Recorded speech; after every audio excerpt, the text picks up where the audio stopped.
grew up thinking Asian names were like Jonah, Noah, Ari. I thought Asian foods were bagels and logs. I didn't know what it meant to be Asian. And when I was adopted in 1979, or actually, yeah, I was born in 79, adopted that December, so just into the early 80s. Um, Race wasn't really talked about with as much nuance, right? Yeah. The correct thing to say was, I don't see race, I don't see color, Yeah. colorblind, all that kind of stuff. And so I internalized that and I just didn't think anything at all about my Asianness. It really took me like many more decades on the planet to even think about what that kind of community could look like for me. Welcome to Tradition Breakers. I'm Mary Moses, former corporate executive turned creative entrepreneur, and each episode I bring you an inspiring person or message to help more of us in the AAPI community break free from restrictive traditions that are preventing us from going after the life that we truly desire. Let's dive in. You're running ads, you're sending emails, you're working with influencers, you're doing everything you're supposed to do, but the conversions still aren't there. Here's the truth. Your problem isn't marketing, it's the lack of someone leading it. I'm Mary, fractional CMO for multi-unit restaurants, cafes, spas, and clinics. I helped scale a national restaurant brand past 30 locations, launched in major cities like LA, New York, and San Francisco, and grew loyalty programs to over 500,000 members. A growing brand like yours doesn't need the overhead of a full-time CMO. But what you do need is a leader making sure your marketing is actually growing your business. If you're tired of fragmented marketing that leads to inconsistent and poor results, let's talk so we can change that. Visit tastydirectives.com/contact to schedule a call. That's tastydirectives.com/contact. Can't wait to talk to you. Hi, everybody. Welcome back. Today's guest I have here with me is Jonah Nigh. Did I say your last name right, Jonah? Yes. Yes. Thank Okay. you. Jonah Nigh. He is a stand-up comedian and public speaker, blending razor-sharp humor with the unlikely journey of a queer Korean adoptee raised by a Jewish mother and a Southern Baptist father. Jonah, you probably had quite the interesting childhood, and I can't wait to. Pretty typical, same old, same old. This is a really boring podcast. His comedy mines the realities of his unique upbringing, where he explores themes of adoption, abandonment, queerness, and othering, earning praise from Instinct magazine as one of comedy's most exciting new voices. A former opera singer with credits at the Aspen Music Festival and Boston Lyric Opera, Jonah brings a performer's precision to stages across NBC comedy festivals, and soon Amazon Prime's Behind the Comedian.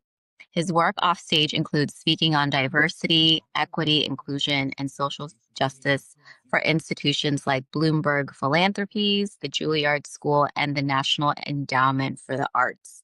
I'm so excited to talk to you, Jonah. What a resume you have. Oh, Welcome. thank you for having me. A typical Asian overachiever, right? Typical. Yeah, that's right. So, Jonah, I'm a stand-up comedian fanatic. Oh, Um, really? Oh, I didn't know that about you. Good. yeah, I love stand-up comedy, my husband and I. It's one of the things that we connected on when we first started dating. So Those are when I dangerous learned that early you're dates. Those are dangerous early dates. 'Cause you really do figure out who they are and also if they do crowd work on you. right, exactly. So yeah, when I saw that you're a stand-up comedian, I'm like, oh, this is gonna be interesting. And I've been wanting to have a stand-up comedian on the podcast. So super stoked that you're here. So my first question to you is, what makes you a tradition breaker in your mind? Sure. I was thinking about that question. I think if it's more like I know how to answer the question, um, what makes myself an expectation breaker? Because with traditions, I didn't have a ton of set traditions growing up, or at least in the sort of average sense. But at least in terms of expectations and, narratives about AAPI roles in society and the workforce, I definitely have broken them. And I think about just my first chapter of my career, which was pursuing a career in opera, and opera is literally controlled screaming. It is loud, it is brash, it's assertive, it is not subtle. You need to be slightly delusional to want to do it. It's not the typical instrument that you normally think of in Asians in classical music. And so I think that sort of set the tone for everything I do and about breaking expectations. And then when I transferred over to more administrative work or, working with boards and things like that, that sort of big, larger than life ethos kind of stuck with me. And I think in that many ways that is a provocation to the system that is used to a certain type of Asian worker, at least as that's portrayed in sort of general media. Yeah, and we'll get into that a little later because Right. I definitely want to talk about those expectations that corporate America or just any even like doesn't even have to be in the corporate setting, but you can work in a small business and still experience these expectations that people have when you're an Asian American Yeah. and how you're supposed to act or how you're supposed to sound. So we'll get into that a bit later. But let's start with your childhood because you have a very unique childhood. You were adopted by your parents, a Mhm. Jewish mother and a Southern Baptist father. So you didn't necessarily have the typical strict Asian upbringing that many of us in the community have. Yeah. So, what was it like growing up for you? Yeah, I mean, it's my baseline. So I wish I had some other planet I could compare it to where I lived and could compare and contrast these parallel lives. I certainly saw friends who were Asian or other Asian kids in more, I guess, traditional homes with really a lot of emphasis on grades and high academic achievement. And, my parents weren't really like that, even though the kids in my family, we were always racing towards A's. I think it's hereditary in some ways. Um, but I think I use a lot of these anecdotes and stories in comedy. I grew up thinking Asian names were like Jonah, Noah, Ari. I thought Asian foods were bagels and logs. I didn't know what it meant to be Asian. And when I was adopted in 1979, or actually, yeah, I was born in 79, adopted that December, so just into the early 80s. Um, race wasn't really talked about with as much nuance, right? Yeah. The correct thing to say was, I don't see race, I don't see color, Yeah. colorblind, all that kind of stuff. And so I internalized that and I just didn't think anything at all about my Asianness. It really took me like many more decades on the planet to even think about what that kind of community could look like for me. Mhm. Um, but I guess all this to say is that I just thought it was sort of normal. I think I started to differentiate when I saw my friends not having to go to religious practice on Saturday and Sunday. I'm like, wait, why do Mhm. we have to do it twice per Right. week? But I think the brand of Judaism that I had growing up, which was Messianic Judaism. So my mom grew up Catholic and Jewish, and then we were Messianic Jew on Saturday and Evangelical Christian on Sunday in my house. They're not as far apart as you might think. I joke too that I know the front and the back of the Bible really well, but not really like the whole loving kindness section in the middle. There's like angry God portions, either doom and gloom, the end is coming, or the destructive God at the beginning.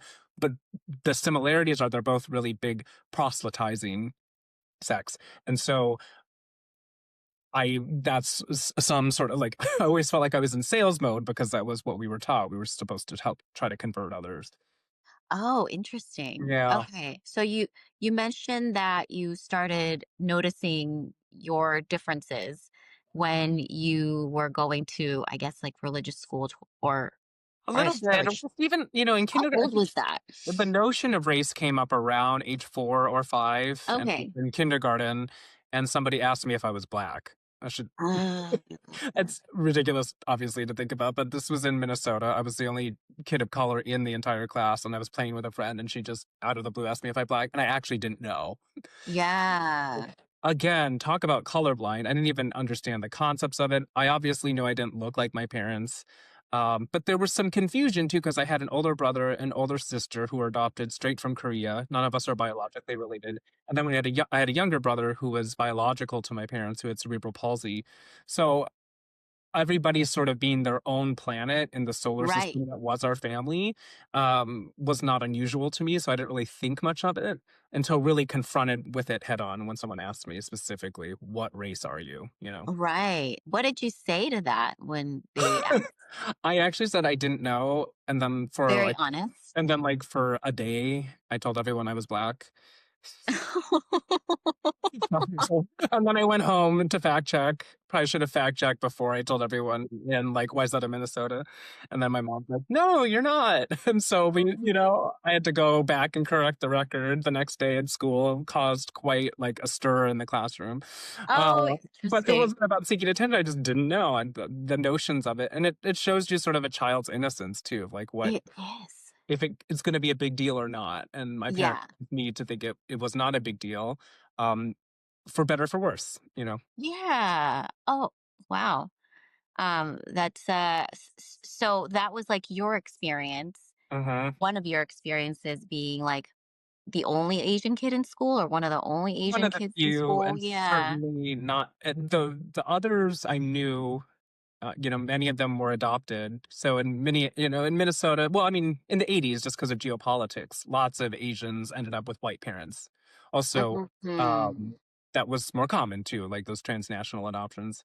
And so there were a lot of Asians around in Minnesota at the time, but they were mainly Hmong. So I didn't really Yeah. relate with them necessarily, and they had more typical sort of immigrant stories. For the adopted Asians I knew with white parents, a lot of them had like Judeo-Christian names, like I said, like Naomi, Jonah, Maria, Yeah. Ari. And so I just kind of thought that was typical. I remember being sort of flummoxed by meeting my first Asian friend whose name was like Ryan. I thought that was really strange. That seemed exotic to me. Ryan Lee. Right. What a weird name. Why aren't you Ari von Steinberg or Amelia Steinhaus or Naomi Schultz? Those are Asian names. Ryan Yeah. Lee to me sounded, or when I met someone named Mine Che, Korean, I was like, whoa, Right. what's that? Yeah. That shows you like what is normal, Hmm. what is common. It's so subjective. Yeah. So, how did that shape your sense of identity? I think, well, it was free. It was sort of, I picked up traits, I think, sort of a la carte, from different sides of the family. I mean, I certainly have a very Jewish side of the family that was in California. And then there was a more southern side. My dad grew up in Texas, and his uncle was the governor of Oklahoma. And so there were like all these weird influences. And so you just sort of absorbed whatever and didn't overthink it. And that's, I think, I sort of just shaped into who I was. I think the one toll it took though was I never felt like there was any community. I was actually just doing a Mhm. public talk at college here in New York, and someone asked me, "Who do I look at for role models?" And even to this day, it's hard for me to say. Like, I've certainly had great mentors, but in terms of role models, there's never been a singular person or people that I can point to that are like, "Oh, that person's my role model because they are like me in so many ways, and we do this, this, and this." I kind of have to pick and choose parts of different people uh, for inspiration. Well, what's your definition of role model? I think the I think well, mentors are easier to sort of describe. They're people who I learn a lesson from or whatever, or I go to for wisdom or advice or to reflect something back off each other. Role models, I think, is more aspirational, and I used to find it sad that I'm like, oh, I can't think of any particular person. A lot of people pick their parents or their grandparents, but I didn't have a ton in common with them, Mhm, my parents or mhm. my grandparents. So that was a harder. I mean, I certainly was, I don't know, proud of their professional achievements and things like that. But in terms of like being on this planet and moving through the world and facing the things that I faced, whether it was microaggression or outright racism, I didn't see anyone dealing with it. Right. So Or I you can kind of see yourself in them or yeah. Yeah, Okay. yeah. So even to this day, I struggle with it, and it's why I'm really grateful for people like you who make these podcasts and make these forums for community, because that's obviously it's much written about the loneliness epidemic in the United States, and but the good thing about technology too is it can bring niches together, and I'm like niche of a niche. So I need to like find this archipelago of different kinds of people to form the island that would be my community. If that, Yeah, yeah. Piecing this beautiful puzzle together is yeah. how I'm seeing it. Jonah, one of the things that I really admire about you is your comfort and your freedom with utilizing your voice. You know, you use it in opera, Uh-huh. obviously in stand up, Hmm. use it as a public speaker, right? Yep. And it's something that a lot of people in the AAPI community struggle with is using their voice and standing out and speaking and owning their truth. So what brought that about for you? Like, what are the things that made it kind of like even natural in a sense for you? I think because I didn't have the expectations of I didn't understand what being Asian meant in any traditional sense. I didn't have that constriction to make other people feel comfortable or to be deferential or to, or the good values like respect your elders. Like I've always been a push back on authority and institutionalism. Like I've never been an institutionalist. So I think obviously some of it's natural, but then, like I said, some of it is coming from the sort of assertive pockets Yep. of my family. My mom was a TV producer. That is not a career for a shy Oh, person. My no, dad, it's not. my dad was a trombone player and then a journalist, and then my uncle and aunt on that side were in sales. So I didn't have any. It's interesting. My sister's very introverted. Mm, We're not biologically related, but it's a really interesting case study of nature versus nurture because obviously we grew up in the same household and had the same relatives, and she veered off into a more what you would consider traditional Asian role. mhm. But I think that's just coincidence. I think Yeah. there's something in me that was supposed to be loud and brash. Again, opera and comedy, you need a very healthy sense of delusion to think that you should be hanging out downstage center in a spotlight and that anybody should be paying attention to you. Like I'm doing a show tonight. It's ridiculous. Like in an hour, I'm going to be going to Queens and I'm going to be telling jokes and I fully expect their attention. And it's like, why? But it's, I guess I learned how to have the confidence of a straight white man really early. So luckily,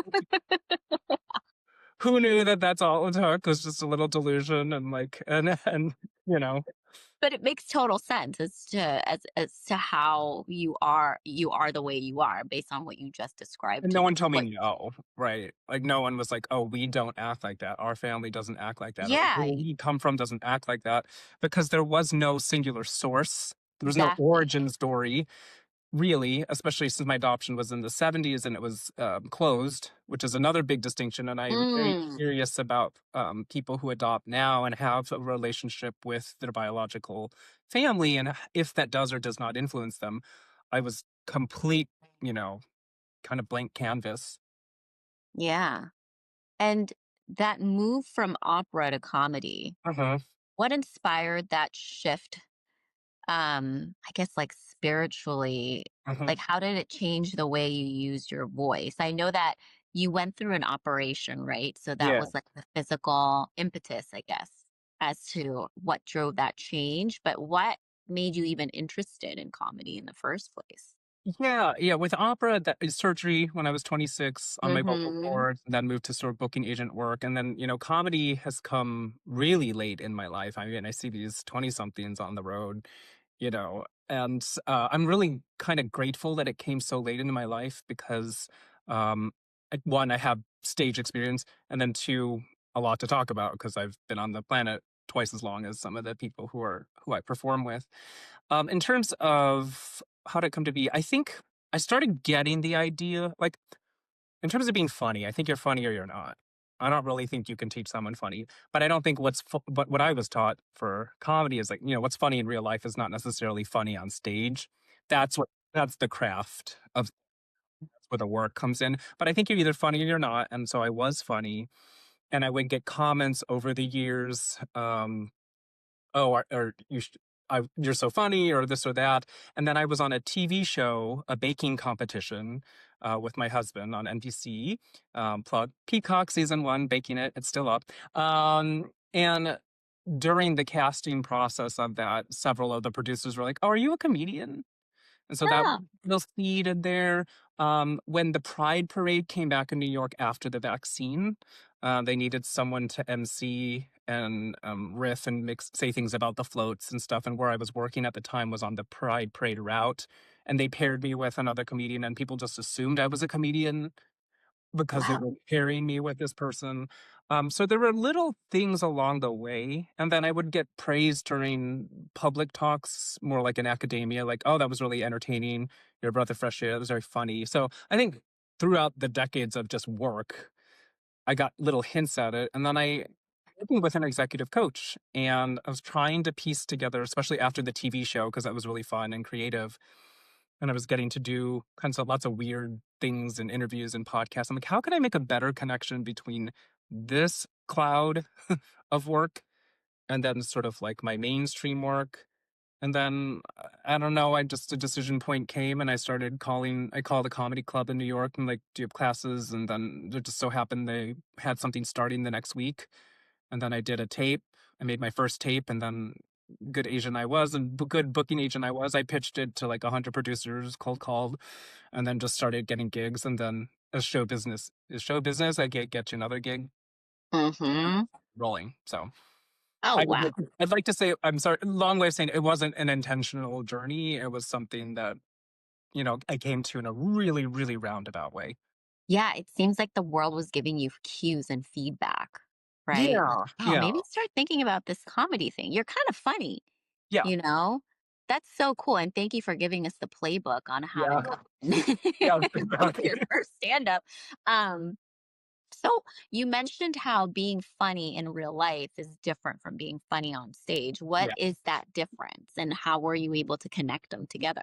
Oh, yeah, I mean, I love pure stand-up. I mean, my favorite of all time is Joan Rivers.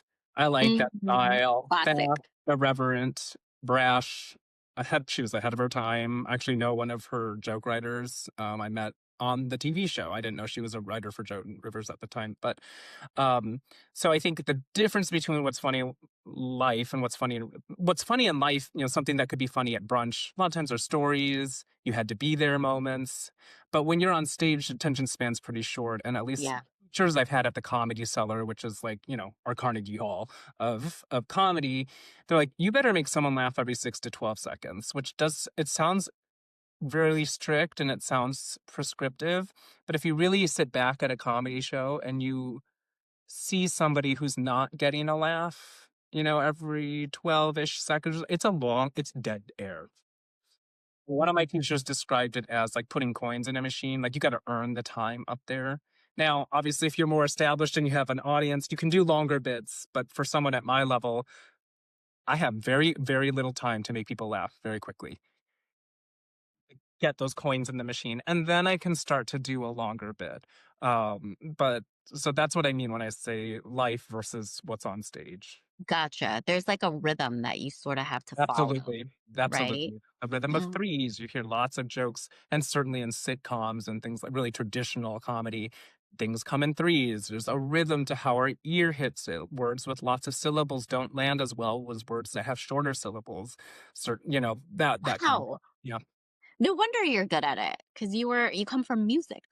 Yeah, So I think about rhythm, velocity, dynamics. I approach the working on it just like I did with singing. So like in singing, you'd have a coach for German, French, Italian, Mozartian style, Baroque style, whatever. And so I've kind of divvied up the work as I work on things. I have a teacher I go to think about crowd work. I have one for delivery. I have one for writing.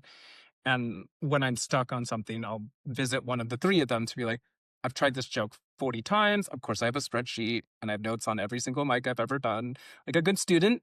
And just being like, okay, this joke only works half the time. That's not a high enough hit rate. I need something stronger. Or it's just, there's something about this joke that's making people uncomfortable, but not like in a funny way. Or this material's really hard. So yeah, all that yeah, kind of, yeah, that is so cool. I never thought about comedy that way, but now I do.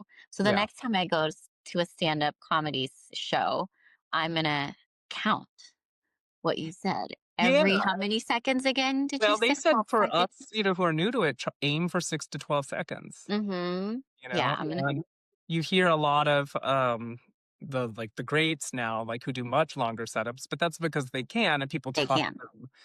people don't love who I am, so they don't have any reason to trust me, so I better make them laugh right out of the gate. And then Exactly. if you build the trust, then I get start extending into a 1 minute bit, 2 minute, 3 minute, or depending on the set length, a 30-minute set for me is going to be really different in velocity and rhythm than a 10-minute set. Right. Oh, that that totally makes Like sense. running And that 5K versus running a marathon. yeah, it's a How are you going muscle, to pace right? yourself? How are you going to pace yourself? Because if you're just too fast and hard the whole time, that's exhausting for a crowd, and then they stop to hear it. If you're too Mm, slow out of the gate, you're toast. that makes so much sense. One of the questions that I want to ask you is do you have any tips for someone to help them strengthen their voice so they can express themselves more boldly, more naturally? But now that I'm hearing everything that you're saying in regards to, getting a coach, Yeah. practicing, I feel like practice is one of the best ways to actually start utilizing your voice. This episode is brought to you by Tasty Sounds, a company that I co own, which helps bring experiences and brands to life through music. Whether you're throwing a private event, producing a retreat, or building a brand from the ground up, sound matters. It sets the tone, stirs emotion, and stays with people long after the moment ends. Tasty Sounds delivers curated DJ sets, custom playlists, and full sonic branding, all built to elevate your experience and help your audience feel exactly how you want them to feel. We don't just play music, we shape how people connect with your story. So if you're a founder, creative director, or just someone who knows the power of good music, head to tastysoundsla.com to book a consultation. I don't think there's any shortcuts. I mean, I do think everybody has natural talents, and Mm-hmm. you should be self-aware enough and do a self-inventory enough or listen to teachers, and whether it's in school or whatever, to get that kind of feedback.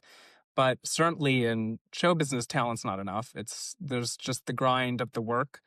And in terms of if it's anything public facing, not even if your aim is not to be a public figure, but if you're going to do something publicly, like public speaking or even running a meeting, then you're going to need help. You're going to need coaching and practice, and I've been really fortunate to have that kind of training so that I don't really get nervous to go on a stage. Yeah. I get an edge to me, but I'm not really nervous.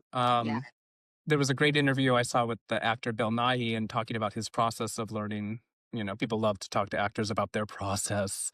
And I love the kinds of actors like Bill Nighy who's just like, well, you get a script and you work on the first line and then you attach it to the second line once you know the first line. He's like, that there's no it's the secret is there's no secret. Right. You just do it. You have to do it repetitive. It's like learning a foreign language, Yeah. learning your scales. There's no trick to it. It's you just have to do your scales a lot. I think the thing that gets people to stop is they see that they suck at it at Mhm. first, Yep. Yeah. right? Oh, So yeah. it's losing the ego and just going for it and Things being aren't okay with fun. you I suck. don't I don't think things are fun if I'm bad at it necessarily. Mhm. Maybe if you like swimming, I'm not a great swimmer, I still find it fun, but that's like one of the rare things, and you have to break through the sound barrier of getting proficient at it. I hated running, and then I started running more and then ended up doing marathons. So it's just one of those things you got to put the miles in. Mhm. We'll be horrible at it at first. That's Yeah. What fine. what helps you keep going during that horrible phase? Like, "Oh, I suck." Uh, I think because I was a pretty self-sufficient kid, with lots of things going on in the house, and so I think there was, and we were, we had financial hardships too, so grit and just plowing through work, Mhm. and putting forth a lot of effort was just second nature. I mean, and I think different than hustle culture. I'm just talking about like I want to get once I get it in my mind, I want to do something. I want to do it really well. That's the goal. I didn't start stand up to become a touring national comedian. That's not the goal. I just want to get really good at it, Yeah. and then we'll see what doors that opens for me. You know, I love yeah, that. that's not the goal to tour all the time. Not that anyone's asking me, but I think it's just I want to be as good as it. If I'm going to be in this world of it, and New York is the perfect place to do it. Oh, yeah. because it's everywhere. It's so natural here. It's like pizza and bagels. It's everywhere. It's not like an event to have comedy happening. That's happening in every bar tonight, every library, and I like that. And so there's many ways to work on the craft. Yeah. Yeah. New York is where my husband and I first saw our first comedy show. Yeah. It was very, like, spontaneous. It was at 2 a.m., Yeah. really, and we're like, "Oh, comedy show, let's go." Maybe someone on the street was handing out a flyer. Barkers. I think Yeah. so. Yeah, I they're called think so. barkers, and, they get paid to stand out there, and it's a really low barrier to entry in terms of, like, "Well, I'll try it." I mean, who doesn't like to laugh?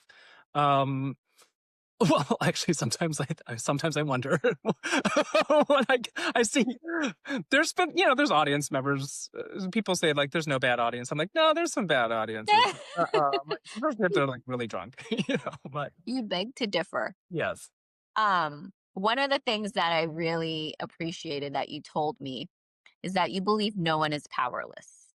It's just a matter of finding what your superpowers are and where they lie. So, how can people identify those places and start using them? I think when I said, no one's powerless, I think really I was talking about sort of the corporate space and the working. Mm, One of my okay. great bosses, Dwight McBride, he wrote the book Why I Hate Abercrombie and Fitch. And he wrote that in I think it was the early or the 90s or the early 2000s. And he's a black queer man who was writing about intersectionality at a time when it was not even, people didn't really even talk, it was not in the zeitgeist. People weren't talking about that. And he always urged me to exercise the agency I have instead of asking for it, which also kind of goes in line with my personality anyway. Um, and the notion of everybody having power also relates, I think, to race. I tell people when I speak at colleges for public speaking, especially like younger white students, there are rooms that you'll be in that you have more power than I do, even Mm, if I have the highest title, right? Because that's the way America is set up. You hear stories all the time about like BIPOC celebrities having their ID checked to go into their own homes and stuff. yeah. Wealth, social status, all that stuff that did not attain them the freedom to move through America without having social abrasions all the time. And so there's a power that some people will have just based on the color of their skin. It doesn't matter how much I achieve. And I don't want to say that to be cynical, but that's just the truth. That's the truth of what Mhm. in the United States if you're a person of color. So that's kind of what I meant about everybody has some power. And then what you're going to do with it, you basically have two choices, right? You can be a gatekeeper or you can be a path maker.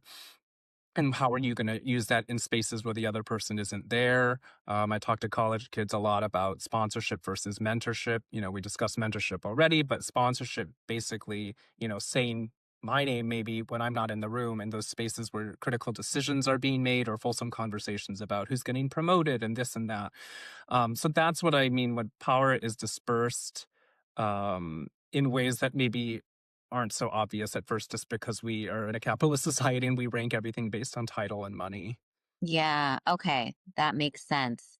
And I think it'll be also beneficial for us to back up a little bit now and let my audience know that you're also a public speaker, Mhm. right? And you share on topics like bamboo ceiling, DEI, relationships in regards to power, Code right? switching, yeah, Mhm. yeah. How did you get to doing that? That is actually more natural to me now just because I have a body of work that I can Hmm. reference and people I know to go to about like, studies in sociology where this all is laid bare. Um, it happened naturally as I ascended rank in the fundraising world. So as I started to manage teams, I get asked to speak at this panel or that panel or this conference.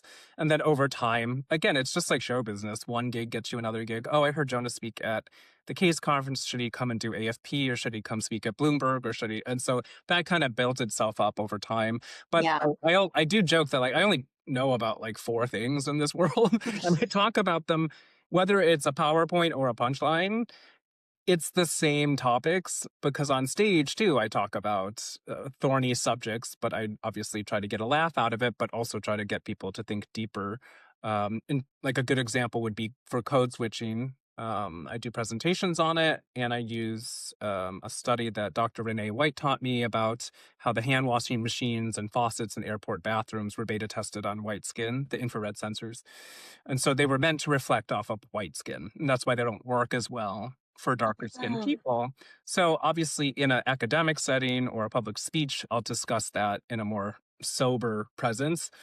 But on stage, I can talk about it too and just add a little button to it to make it funny and how ridiculous and how racist it is.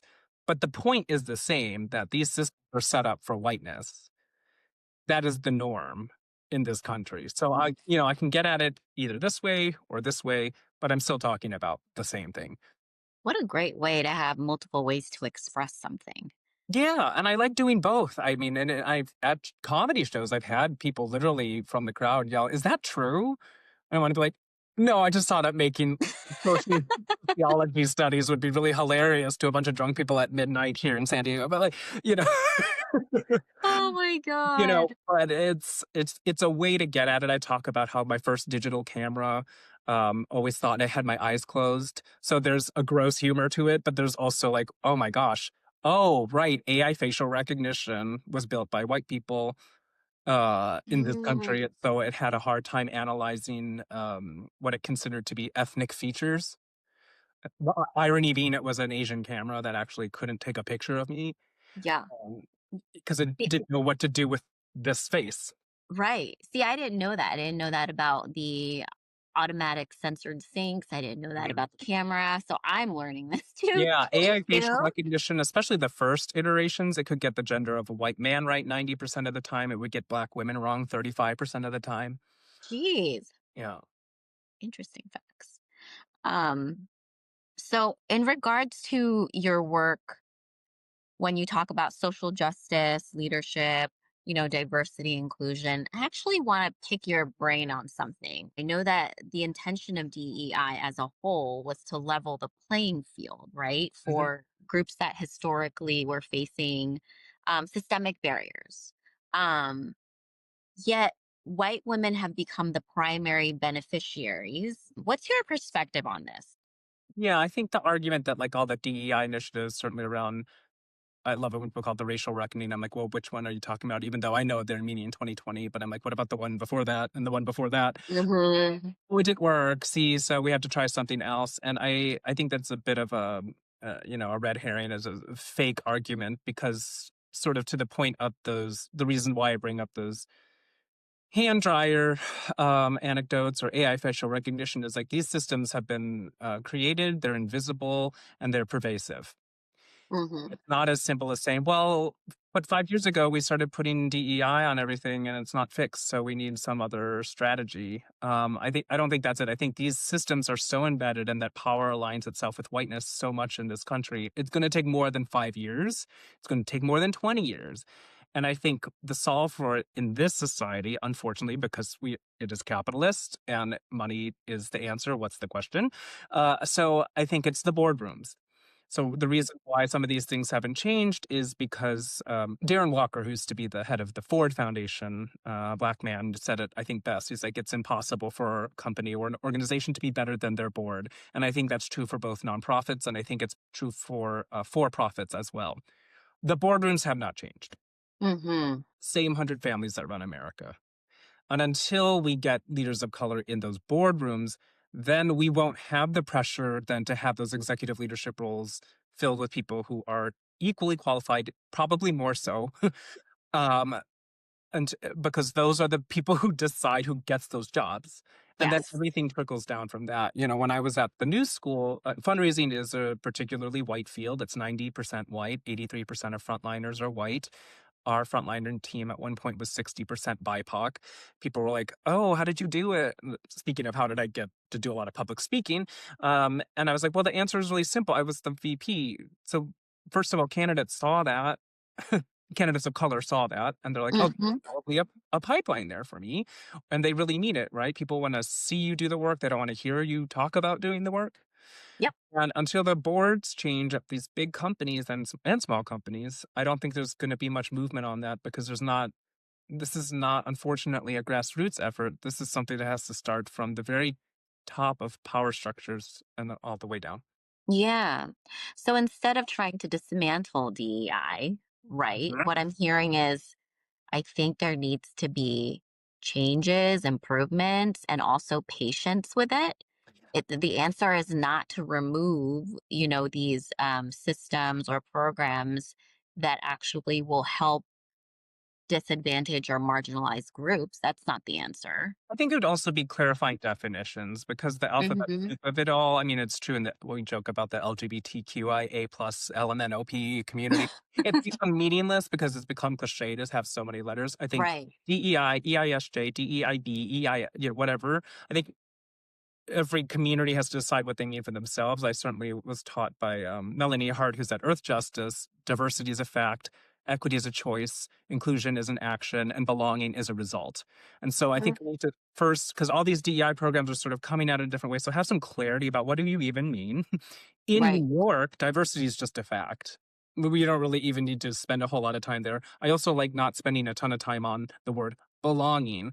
People rush to belonging because it's a feel good, warm, and fuzzy word, but belonging is the result of the decisions and the actions you've made with equity and inclusion. So let's Hmm. stop talking about belonging just because it makes people feel good. What critical decisions are we going to be made? And then what policy and practices are you going to put in place to operationalize those decisions that you made on the equity piece? Right. And the again, at companies, the only places that have that kind of power are boardrooms, Yeah. the ones who are going to decide which policies and practices are actually put into play and which values the company has, and all that kind of stuff. What are like the effective ways to influence and sway those people in the boardrooms to do those types of The changes? all these board, at least in the nonprofit world, all the governance and recruiting committees, I feel like are Hmm. the most important committees to the work that we're trying to achieve in terms Yeah. of DEI. To find those people and really make the case and really lobby them in a way, persuade them, whatever you want to say, to recruit more leaders. Because we all, for better or for worse, we all hang out with people who are like us. And what happens with these boards is they just end up cloning themselves over Hmm. generations. Sometimes it's exactly the same families. It's just going to the next generation. Right. So until something can come in there as an interlocutor and change that, and then they start cloning themselves within that system, none of this is going to change. Hmm. Yeah, that makes a lot of sense. Starts in the boardroom, and the people within the boardroom have a responsibility to surround themselves with diversity, with different people who are not like them. Yeah, and I think if that's Hmm. not a value of your companies, like that, you've got to move on. You've got to be other places to do this kind of work, right? Hmm. Yeah, totally agree. Jonah, so you do public speaking, you do your stand-up comedy. It seems like you may also consult. Like, how do you do all these things? How do you make sure that you are paying attention to your different projects and your different passions? And have time to spend with your loved ones as well, because I'm Have seeing like to. a movement towards that. I'm seeing and your health, like there's your health too, Yeah. right? So what keeps you, I guess what keeps, I hate to use this word because it's so cliche, but balance, because I Mhm. really don't believe that you can sustain balance all the time. But how do you just make sure that you're paying attention to the important things? Yeah, well, I have a couple things working in my favor. One, I don't have children. I joke about that, but it's like I don't know how parents do it. I look at my friends who have children at any age, and I'm like, oh my gosh. And they'll ask me, how do I do it? I was like, well, how much time do you spend thinking on, concentrating, actually physically doing things for your children? That's time I'm not. That's labor that I am not participating in. My husband's also a highly independent go-getter. He's a bioethicist. And in both medicine and academia, so he's always working on something. So that kind of ethos is already just in our home. Mhm. And I'm gonna say I sometimes miss the mark and I can overdo it. I've Mhm. definitely had points in my career where, certainly when I was in my more like in my 20s, I guess early 30s too, where I would have bouts of exhaustion and once I had to be rushed to the hospital. And so I think everything comes at a cost. Yeah. and understanding yourself better and what your limits are. I'm 46 now. I think the road work has definitely taken more wear and tear, even just in this last year. And so being really honest with myself and saying, like, okay, I'm going to need to, if I'm going to perform at 10 p.m. or 11 p.m. in a city on the West Coast, I'm not in my 20s anymore. I'm gonna need to get there earlier so I can adjust to the time. I'm gonna have to, do my day. The consulting work for nonprofits though does give me some of that freedom versus being in-house. I was in-house at institutions with a capital I, for 2 decades. The Yeah. consulting does give me some freedom. But yeah, I am always in a little fear of I do want to say yes to everything, but I also know what cost that can surmount to. So I try to. Yeah. It sounds like your awareness of the cost, do you think that just came from, I guess, like living life, right? You're 46. It comes with also like age when you Yeah, think and I about also it. think You get experience. everybody would re-examine their relationship to work during COVID. And Oh, yeah. when I interview people for jobs, so that'll be one of my interview questions, like how did you re-examine your relationship to work during the pandemic? And if they don't have an answer, then it's a red flag for me, being like, okay, they haven't thought holistically about what they're going to be bringing to work, and it's also Mm, generational. I'm on the end of I'm the sort of in the in between X and millennial, and so of course my bosses were tended to be boomer generation, which was you're at the beck and call of this work system all the time. Millennials who were had better boundaries, and so I can see it in multi-directionally, and I can yeah. see which one is a healthier way to live. And the millennials are certainly learning from the Z's. There's a young woman I worked with who's been like my assistant for several jobs now, and she's always had a clear balance of work and life, and I learned a lot from that. So I think the younger generation, you asked what's the solve for some of these issues with DEI. I do put a lot of trust and faith in the next generations. Just thinking about what happened in New York City a few weeks ago with the mayor's election, no matter how you felt about the election results, the precincts that had a median age of 45 and under were swung by 30 points. Hmm.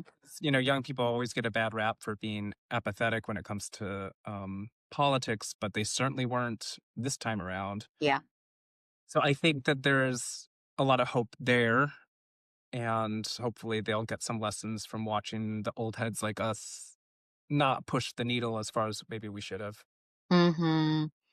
I get that. And that reminds me of the study that you shared with me yesterday in Mhm. regard to, right? Talk a little bit about that in terms of Gen Z's trend of donating to faith-based organizations and what that has to do with community. Yeah, so for as a fundraiser, I spend a lot of time thinking about the approach to different types of donors, and age is a factor, and age and gender play a big role into how people give. And the United States has always been the biggest portion of the pie of philanthropy. So I think last year was almost just about $600 billion was given away to philanthropy. The majority every year is for religious causes, but people tend to think, oh, well, that's probably boomers and older. But what we're finding with Gen Z and millennials is that is the faith-based nonprofits and organizations are getting a higher portion of their money from those generations, which has surprised people because people are like, well, America's not as religious as it used to be. Um, there's a theory that perhaps it's not so much about going to Bible study, but or this or that, or like me going to services on Saturday and Sunday, and how lucky was I? It's more about community, and there is a very well documented loneliness epidemic in the country at the time, and this time, and a lot of it is brought on by social media. And those generations that were digitally native, unlike mine, which was analog, and then it was digital, the generation after me and then the one after that has spent so much time on their phones and their computers, and they're feeling depressed by it and anxious that they're seeking community. Well, who provides communities? Community centers, but often at the center of a community center is some sort of religious practice. Mhm. And this is really true in other countries too. Like in Germany, for example, there's a church tax that every German pays for. And people are like, oh, that's horrible. It's not the separation of church and state. It's like, well, the money doesn't necessarily just go to churches in Germany, it goes to social services too. Or the Mhm. social services that this church as an organization is providing.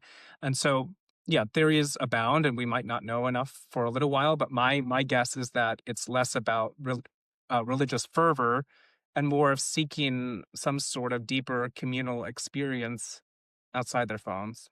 Mhm. I agree too.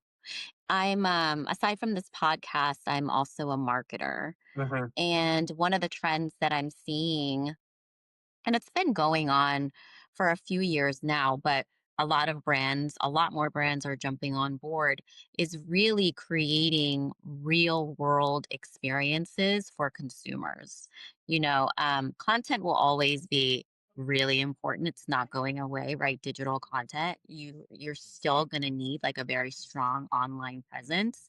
But what we're seeing with Gen Z, Gen Alpha, they really want to see the people, the brands that they connect with in real life, and they Yeah. want to have a real connection with them. And so you're seeing even artists creating pop-ups, Mhm. in different cities and partnering with physical locations in order to have these real life experiences and connections with their fans. I think Or stand up is a great example of that, right? This is a yeah, very low production cost event that's happening. You basically need a spotlight and a microphone. yep, People are, and these are not fancy places, unless you're no, like, the Seinfelds of the world or something like that. These are basements, these are literal cellars. mm-hmm, Gross bathroom. It's usually a left turned in. This isn't. We make it as uninviting as possible, and yet yet people they want to come, come together they come. and hear what they're thinking reflected back in an entertaining way. And comedy is having a moment. Now, to your point, though, content is somewhat of a driver of that. The Netflix specials of it all and the Amazon Yep. specials of it all made a lot of people believe, some of the wrong people believe, that they could try, they too could be comedians. I was like, go for it. You could try. Try. Go up there, bomb once, and tell me how you feel about it afterwards. But it's the good news is like these clubs are popping up everywhere, so there's community in that, and I think beyond just wanting to go and laugh, I think people are seeking that. You're close together. You're experiencing something in real time. Many more clubs now are asking people to lock their phones up. Yeah. That Um, was so rare back then, remember? I think it was yeah. just Dave Chappelle doing that back in the Mm-hmm. day. Yep. So, And more, I grew up in Minnesota. When I was back a few trips ago, I went to Prince, where Prince used to live. yeah, And they make you lock up your phone so you can just go in and absorb it. More museums are asking people to put away their phones. yeah. So I think that the antidote to the loneliness epidemic, obviously, is community. And Community. for some places that are not in a hotbed of like New York or LA, where there's LA. endless Yeah, amount of things to do, sometimes the church is the only communal force in, for sure. yeah. Yeah, the churches. Also, like my husband grew up in Minnesota too. Mm. So he's always telling me like life is very different than LA, Mary, like because this is where I grew up in LA. Yeah, yeah. And he was telling me how high school football games were also like a big place where people congregate, college football games. And again, that community aspect, bringing people together, right? But I want to ask you something that's totally unrelated to that, and it's going back to stand up. Mhm. What do you think of Austin being like so heavy with stand up right now? Yeah, I mean, it's a certain type of stand-up. It is not Yeah. the type that I What do love. you think of that? Yeah, exactly. So, for those listeners who don't follow the comedy world so much, there's Joe Rogan has created quite an empire there in Austin, and a lot of the majority of the roster is conservative, white, straight men, and who take great pleasure in anti-woke comedy, shock comedy, roasting, saying things that Uh, the majority of us find really offensive and hack. So why do I think this has happened? I think it's a symptom. I don't think it's like a comedy world industry anomaly. It's a symptom of what our country is coming to right now.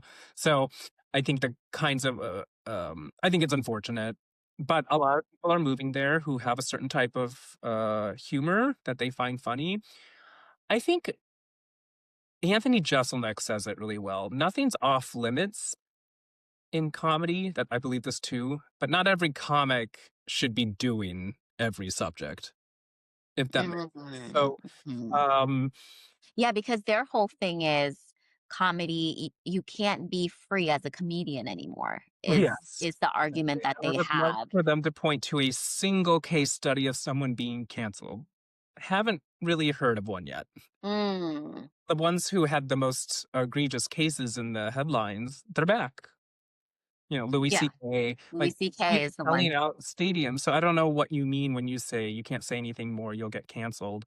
There may be temporary consequences for you, but it's very. I think the people who have get more cancels are women and people of color. I mean, Kathy Griffin took a bigger hit to her career for one of her jokes than Louis C.K. did for everything that was in the headlines about him. So I think I'm not surprised. It's a little at odds with Austin because Austin has this reputation for being progressive and Yeah, they do. principled and the blue dot of Texas, but it's still Texas. Mhm, And the industry likes to feed on itself. And so if they're finding a place that's their community, mhm. say what they want and be as offensive as they want, it's certainly not the kind of comedy that rises to the top generally, although Joe Rogan, of course, is an exception. But I don't think people necessarily think of Joe Rogan as a stand-up comedian. They just think of him as sort of a public figure, right? Because he was Yeah. on reality TV and He then does a lot of things, yeah, yeah. I don't think anyone thinks of him as like a stand-up. And even people who follow him who have watched his recent specials, like these are not good. Mhm. This is like weak jokes. He's definitely not at the caliber No. of comedians like, Dave Chappelle and Chris Rock, Yeah, people who are doing the definitely not. grind of stand-up, which that's Mhm. the grind, getting up there and trying. Nikki Glazer talked very openly about preparing for the Golden Globes and how she would, test a joke about 90 times before really feeling like, okay, this one's ready. Right. That kind of craftsmanship. One, he probably doesn't have the time to do it because he's always doing he has many enterprises. Many. Yeah. Those who are really pure about stand-up or really want that to be the crux of their career, they're out there testing every night. I was doing a show in New York. What's great about New York and LA too is you get drop-ins from the people who live there because there's kind of like marathon running. What I think is funny about marathon running is you have the world's fastest people and you have amateurs in the same exact race on the same day and time. Like when I called a Mhm. marathon, I think somebody set a world record that day. And I was also in that race. With comedy, I was doing a show at Gotham Comedy Club, and Jim Gaffigan was working on his special, as was Chris Red, and they needed a chance to try stuff. And so we heard the announcer say everyone has to put their phones away, and then we all know what that means in the Yeah. club because it's a Monday night, and it's like, well, there's no big headliners here. Somebody famous must be dropping by to test their new jokes because that's the only way to do the work. Right. Oh, Yeah. I love when that happens. It's really exciting. It's Stop exciting in. for the crowd. It's exciting for the comics. People are like, "Oh, is that really nerve-wracking?" It's like, no, it's inspiring to see someone like Jim Gaffigan backstage, mumbling to himself, really poring over, like, "Okay, let me try this. That didn't work that well last night." And it's kind of, it's almost like assuring to see, like, okay, yeah, I'm doing the same process. Like, Yeah. it doesn't come out perfectly at the first draft, even for someone who's been doing it for 3 decades. Right. Oh gosh, that must be a great feeling. Yeah, You I mean, it's know? just like, oh, that's the work.